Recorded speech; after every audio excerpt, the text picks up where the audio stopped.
बिस्मिल्लाहिर्रहमानिर्रहीम। अस्सलाम वालेकुम नाज़रीन, आप यूट्यूब चैनल देख रहे हैं। मैं इमरान खान हूँ। अली अमीन गंडापुर साहब ने जो अफ़गानिस्तान के साथ बातचीत करने की बात की है, उसका बैकग्राउंड क्या है और इस वक्त सिचुएशन क्या है, क्योंकि वफाक की जानिब से ये कहा जा रहा है कि यह वफाक के ऊपर हमला है। सूबे अपने से फ़ॉरेन पॉलिसी नहीं बना सकते, बात तो ये ठीक है, लेकिन इसका बैकग्राउंड आपके साथ मैं शेयर कर दूँगा। दूसरा, इमरान खान साहब ने स्टेटमेंट दिया है और कुछ पैगामात भिजवाए हैं, वो भी मैं आप तक पहुँचा दूँगा। और तीसरा, नंबर गेम्स क्या है, यानी जो नंबर्स हैं उनकी गेम क्या है। कौमी असम्बली में और सेनेट में हुकूमत 2/3 अक्सरियत पूरी करके क्या वो कानून साजी कर सकती है जिससे काजी फ़ायद ईसा साहब को एक्सटेंशन मिल जाए? तो जवाब है कि अभी कुछ कहा नहीं जा सकता। हालांकि फजलुर रहमान साहब ने ठंडा पानी डाला है इनके जज्बात के ऊपर हुकूमत के, लेकिन क्या वो बिल्कुल बेबस हो गए हैं? अभी कुछ कहा नहीं जा सकता। वो अपना पूरा जोर लगा रहे हैं और जोर लगाते लगाते उन्होंने अभी जो है वो NA 171 में वहाँ इलेक्शन हो रहा था जनूबी पंजाब में, पाकिस्तान तहरीक इंसाफ ने 50,000 की लीड से वो सीट जीती हुई थी। 6 महीने में हुकूमत ने अवाम का बेड़ा गर्क कर दिया है और उसके बाद वो सीट भी हुकूमत जीत गई। यानी ये अनहोनियाँ हो रही हैं। इलेक्शन कमीशन ऑफ पाकिस्तान ने जैसा इलेक्शन वहाँ पे करवाया, सुबह से लेकर शाम तक लोग जो हैं वो बहुत परेशान थे, तो अपनी सीटें एक एक करके जो है वो बढ़ा रहे हैं। इसी तरह मुझे कराची से एक साहब है, उनका फ़ोन आया, सरबुलंद खान साहब जो हैं वो MPA बने थे 8 फरवरी के इलेक्शन में और अच्छे खासे मार्जिन से वो जीते थे। उसके बाद 3 महीने के बाद इलेक्शन कमीशन को ख्याल आया, इलेक्शन कमीशन ने रीकाउंटिंग करके उनको फारिग करवा दिया और हाई कोर्ट के अंदर वो गए, वहाँ से भी उनको इंसाफ नहीं मिला, अब सुप्रीम कोर्ट ऑफ पाकिस्तान पहुँचे हुए हैं। तो ये इस तरीके से तो सीटें एक एक करके छीनी जा रही है। अब जो कौमी असम्बली वाली बात है, वहाँ पर इनकी तादाद लगभग कोई 215 हो जाएगी सारे मिला के।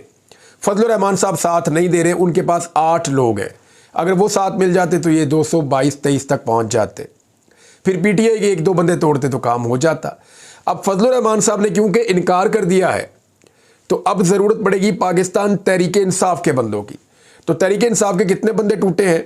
मेरी इतला के मुताबिक जिन लोगों से पाकिस्तान तहरीक इंसाफ को शक हो रहा है, उनकी तादाद 5 के करीब है अभी तक, 5-6 के करीब वो तादाद है। एक आधा नंबर ऊपर नीचे हो सकता है, 4 भी हो सकते हैं, 6 भी हो सकते हैं, लेकिन 5 उसकी एवरेज है कि 5 के आसपास वो बंदे हैं। उसकी वजह यह है कि इन लोगों पे दबाव बहुत डाला गया, बहुत शदीद दबाव इन लोगों के ऊपर डाला गया और बदस्तूर इनके ऊपर, इनकी फैमिलीज़ के ऊपर, इनके कारोबार के ऊपर बदतरीन दबाव डाला जा रहा है। लेकिन इन बंदों से भी नंबर पूरे नहीं होते, फिर भी इनके नंबर कम रह जाते हैं। कम से कम PTI के 8-10 बंदे तोड़ने पड़ेंगे। तो क्या इतने बंदे तोड़े जा सकते हैं? और अगर फ़र्ज़ कर लें PTI के 8-10 बंदे तोड़ भी लिए, तो कौमी असम्बली में इनका नंबर अगर पूरा भी हो जाता है, तो ये बंदे तो पाकिस्तान तहरीक इंसाफ के हैं सुप्रीम कोर्ट ऑफ पाकिस्तान के फैसले के मुताबिक। ये तो उधर वोट ही नहीं डाल सकते। इन्होंने तो लिख के दिया हुआ पाकिस्तान तहरीक इंसाफ की क़यादत को कि जनाब हमने ये एफिडेविट आपको लिख दिया, जो जाके इन्होंने इलेक्शन कमीशन ऑफ पाकिस्तान में जमा भी करवा दिया है। इलेक्शन कमीशन ने सिर्फ अनाउंस नहीं किया, तो यहाँ एक और आईनी मसला खड़ा हो जाएगा और ये फिर सुप्रीम कोर्ट ऑफ पाकिस्तान में चला जाएगा। तो सुप्रीम कोर्ट ऑफ पाकिस्तान में कादी फ़ायद ईसा साहब के पास अभी भी वो वाली अक्सरियत नहीं है जिस अक्सरियत से वो चीज़ों को तब्दील कर सकते हैं। तो जब तक नए जजेस नहीं आ जाते मज़ीद, तब तक कुछ कहा नहीं जा सकता। तो सिचुएशन मैंने आपके सामने रखी। फजलुर रहमान साहब के भाई हैं, उन्होंने, क्योंकि वो सेनेट के अंदर पार्लिमानी लीडर हैं, तो उन्होंने अपने 5 सेनेटर्स को बाउंड कर दिया है अपना लेटर लिख के कि आर्टिकल 63 लग जाएगा, डिफेक्शन क्लॉज, यानी सेनेटर की सीट भी आपकी चली जाएगी अगर आपने वोट दिया, क्योंकि वोट देने से मना कर दिया गया है। अगर आपने वोट दिया अदालत के हवाले से या जुडिशरी के हवाले से होने वाली कानून साजी में 2/3 अक्सरियत के लिए, तो यहाँ 2/3 अक्सरियत के लिए वो टोटल ऐवान जितना होता है ना, उसकी 2/3 अक्सरियत चाहिए होती है। तो 2/3 अक्सरियत के लिए 64 का नंबर चाहिए, गोल्डन फिगर 64, क्योंकि सेनेटर पहले 104 होते थे, अब उतने नहीं, अब 100 से नीचे हैं, तो 64 का फिगर चाहिए। हुकूमत के पास ले दे के बहुत ज़ोर लगा के वो बहुत मुश्किल से पहुंचते हैं 60 तक। उन्हें 3 सेनेटर्स और चाहिए, 3 सेनेटर्स उनके, 3-4 सेनेटर 4 और चाहिए उनको, तो 4 उनके मुकम्मल नहीं हो रहे। अब इन 4 सेनेटर्स के लिए फजलुर रहमान साहब की ज़रूरत है, तो वहाँ तो उन्होंने लेटर लिख के डाल दिया और उन्होंने कहा जी कि नहीं, हम ये वोट नहीं डालेंगे। मैं तो एक्सटेंशन में मानते ही नहीं, बल्कि फजलुर रहमान साहब ने, अली अमीन गंडापुर ने कहा था ना अपना इदारा ठीक करो, तो फजलुर रहमान साहब ने भी इसी तरह कहा कि अपने महकमे को ठीक करो या अपने इदारे को ठीक करो। उन्होंने भी यही अल्फाज सेम इस्तेमाल किए। फजलुर रहमान साहब गुलामी के बारे में भी बात करते हैं आजकल। फजलुर रहमान साहब जो है हकीकी आज़ादी के बारे में भी बात करते हैं आजकल। फजलुर रहमान साहब जो हैं वो अली अमीन गंडापुर साहब की तकरीर को दोहरा भी रहे। इसका मतलब ये है कि एक्चुअली इन दोनों का पॉइंट ऑफ व्यू मैच करना शुरू हो गया है, या खैबर पख्तूनख्वा के अवाम की जो पल्स है वो फजलुर रहमान साहब के हाथ में। उनको आइडिया हो गया कि भी पाकिस्तान तहरीक इंसाफ यहाँ पे एक बहुत बड़ी नाकाबिल तस्खीर सियासी ताकत बनती जा रही है, तो अवाम की पल्स पे उन्होंने हाथ रखा हुआ है, तो मैं क्यों ना रखूं। तो फजलुर रहमान साहब ने भी अवाम की पल्स पे हाथ रख दिया है, लिहाजा अब उन्होंने ये वोट ना डाल के थोड़ा जो पॉलिटिकल डैमेज उनको हुआ था उसको अब वो रिकवर करना शुरू हो गए हैं। तो डैमेज कंट्रोल फजलुर रहमान साहब अपनी पार्टी का कर रहे हैं। पाकिस्तान तहरीक इंसाफ के लिए ये अच्छी बात है कि फजलुर रहमान साहब वोट नहीं डालेंगे। हाँ, चंद लोग उनके पाकिस्तान तहरीक इंसाफ के खतरे में हैं, लेकिन इसमें तहरीक इंसाफ को उनके साथ जाकर खड़े होना चाहिए, उनसे राब्ते करने चाहिए, उनसे बातचीत करनी चाहिए और उनको समझाना चाहिए कि जनाब सारी पार्टी तबाह हो जाएगी, आपकी सारी पॉलिटिक्स तबाह हो जाएगी।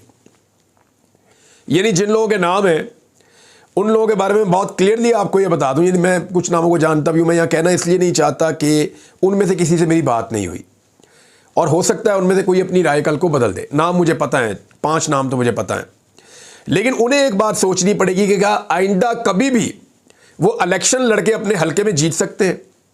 इनमें से कुछ लोग ऐसे हैं, यानी बेशुमार पाकिस्तान तहरीक इंसाफ के लोगों से मेरे राब्ते होते रहे, PMLN के लोगों से भी होते हैं, पीपल्स पार्टी के लोगों से भी होते हैं, तो PTI के तमाम MNAs मुझे ये कहते रहे हैं बार बार, और जिनके नाम आ रहे हैं उनमें से भी कुछ ने मुझे कहा कि हमें तो लोगों ने वोट ही नहीं डाले, हमें तो लोगों ने कहा कि इमरान खान के साथ वफादारी करोगे, जितना वोट चाहिए हम डालेंगे, हमने तो बगैर कंपेन के इलेक्शन जीते हुए हैं। तो ये वो लोग हैं, और क्या ये अपनी सियासत हमेशा के लिए अपने हलकों में तबाह करेंगे, अब ये एक बड़ा सवाल है, देखना होगा। इमरान खान साहब ने कहा कि पूरी पार्टी तैयार रहे, जल्द मैं सड़कों पर आने का ऐलान करूंगा, पूरी कौम से कहता हूं कि आज़ादी बचाने के लिए स्ट्रीट मूवमेंट के लिए निकलना होगा, हमारी तहरीक जमहूरियत के लिए जिहाद है। अडियाला जेल में सहाफ़ियों से उन्होंने बात की, उन्होंने कहा कि स्पेशल जज हुमायूं दिलावर की वजह से मैं और बुशरा बीबी आज जेल में हैं, हमारे खिलाफ जो भी फैसला करता है इसे ये नवाजते हैं। हुमायूं दिलावर को अरबों रुपए मालियत की ज़मीन तोहफे में दे दी गई, KP एंटी करप्शन के पास इसके सारे सबूत मौजूद हैं। अब FIA ने KP एंटी करप्शन पर केस कर दिया है। साबिक वज़ीर-ए-आज़म इमरान खान का कहना था कि मोहसिन नकवी ने सबसे ज़्यादा जुल्म हम पर किया, जिले शाह को पुलिस ने तशद्दुद करके कत्ल किया, लाश सड़क पर फेंकी और FIR मेरे खिलाफ काट दी। हम पर जुल्म करने के एवज मोहसिन नकवी को वज़ीर दाखिला और पाकिस्तान क्रिकेट बोर्ड का चेयरमैन बनाया गया। कादी फ़ायद ईसा ने हमारे ऊपर मज़ालिम करने वालों को तहफ़्फ़ुज़ दिया। कादी फ़ायद ईसा ने हमसे हमारा इंतखाबी निशान छीना और हमारी इंसानी हकूक़ की पटिशन्स नहीं सुनी। इमरान खान ने कहा कि इलेक्शन में धांधली पर साबिक कमिश्नर रावलपिंडी ने चीफ जस्टिस और इलेक्शन कमीशन को जिम्मेदार करार दिया था, अब चीफ जस्टिस को दोबारा मुसल्लत किया जाएगा। याया खान ने अपनी ताकत बचाने के लिए अवामी लीग और शेख मुजीबुर रहमान को धोखा दिया था, आज भी अपनी ज़ात के लिए यही सब कुछ किया जा रहा है। सुप्रीम कोर्ट वाहिद इदारा बचा हुआ है, अब इस पर भी हमलावर हो रहे हैं। इमरान खान ने मजीद कहा कि नवाज शरीफ को उन्होंने दबका लगाकर रोका हुआ है, दबका लगाकर डरा कर दबका कर रोका हुआ है कि नहीं तो ये कब का बाहर भाग गया होता।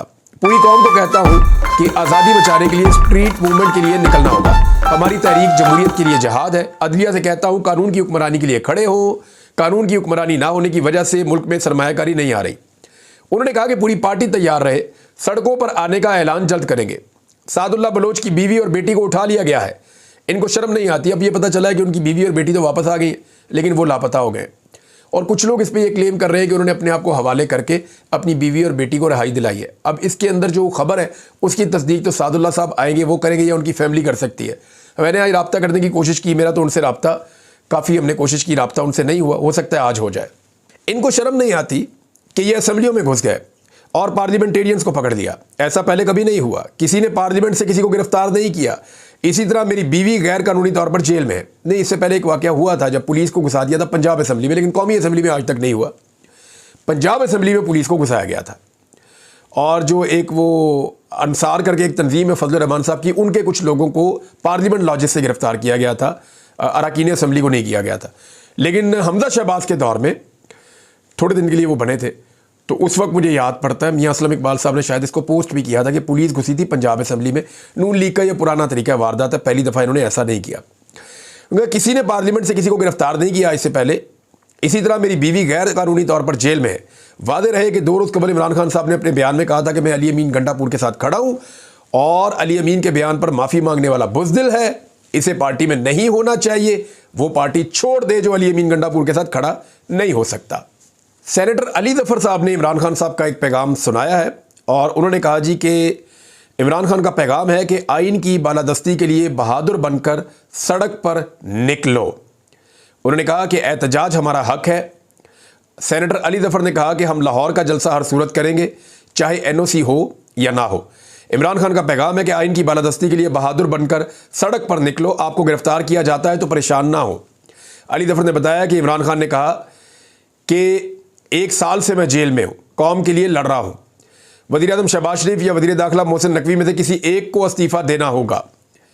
और बानी पीटीआई को फिर धमकियाँ दी गई हैं।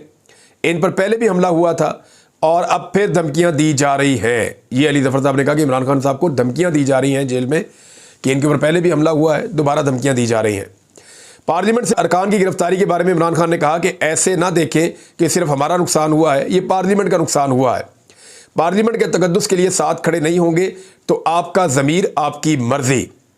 इमरान खान ने कहा कि पार्लियामेंट के अंदर से अरकान की गिरफ्तारी पर वज़ीर-ए-आज़म शहबाज शरीफ या वज़ीर दाखिला मोहसिन नकवी इस्तीफ़ा दें। अब सिर्फ मजम्मत से काम नहीं चलेगा, अमली इक़दामात करना होंगे। इमरान खान साहब ने अपने पैगामात में एक पैगाम जो है वो वकला के लिए भी भेजा है। उसमें इमरान खान साहब ने कहा कि अदालती इख्तियारात पर पाबंदी के खिलाफ वकला जो है वो भी एहतजाज करें और वकला बरादरी का इसमें बड़ा अहम रोल है।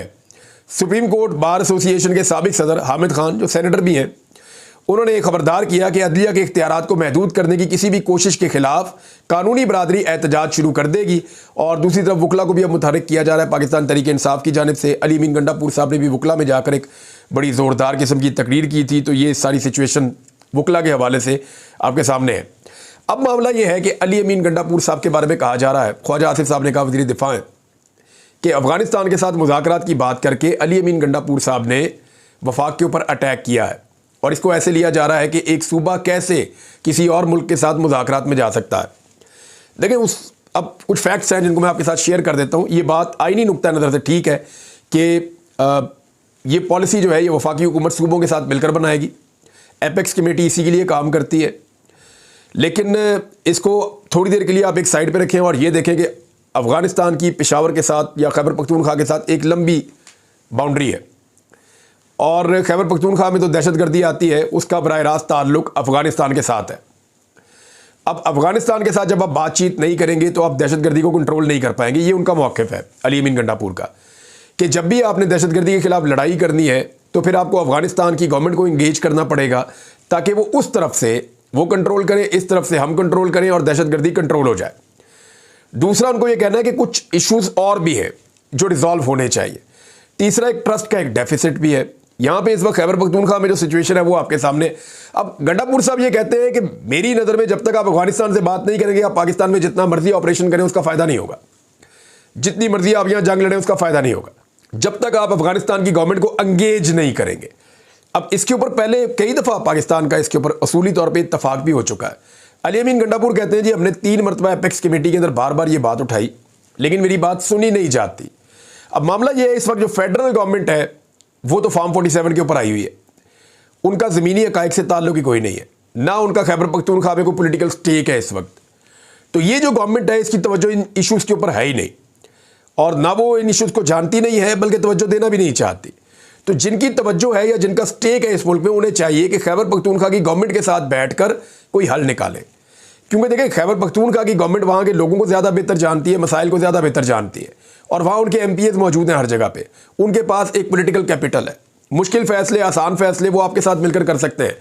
तो जो स्टेक होल्डर्स पाकिस्तान में अमन चाहते हैं, खैबर पख्तूनख्वा में अमन चाहते हैं, उन्हें खैबर पख्तूनख्वा की पॉलिटिकल गवर्नमेंट के साथ बैठना चाहिए, ना कि यहाँ पे गवर्नर राज की धमकियाँ लगाई जाए। अगर गवर्नर राज लग भी गया तो कितना चलेगा, महीना, 1.5 महीना, 2 महीना, ये चल ही नहीं सकता। लोग इसको मानेंगे ही नहीं, हालात फिर और ज़्यादा ख़राब हो जाएंगे। पहले ही लोग जो है वो काम छोड़कर बैठे हुए हैं, क्योंकि देखें कामयाबी के लिए तो आपको दुश्मन से भी डायलॉग बाज़ औक़ात करने पड़ते हैं। तो ये तो अपने लोग हैं, एक ही घर के लोग हैं, तो यहाँ पे तो डायलॉग के अलावा दूसरा रास्ता ही कोई नहीं है। तो कोई मुखालफत या इस किस्म की चीज़ें तो ये तो ऑप्शन ही नहीं है कोई। तो जितनी जल्दी बैठे उतना बेहतर है। अब तक के लिए इतना ही। अपना ख्याल रखिएगा, अपने इस चैनल का भी। अल्लाह हाफ़िज़।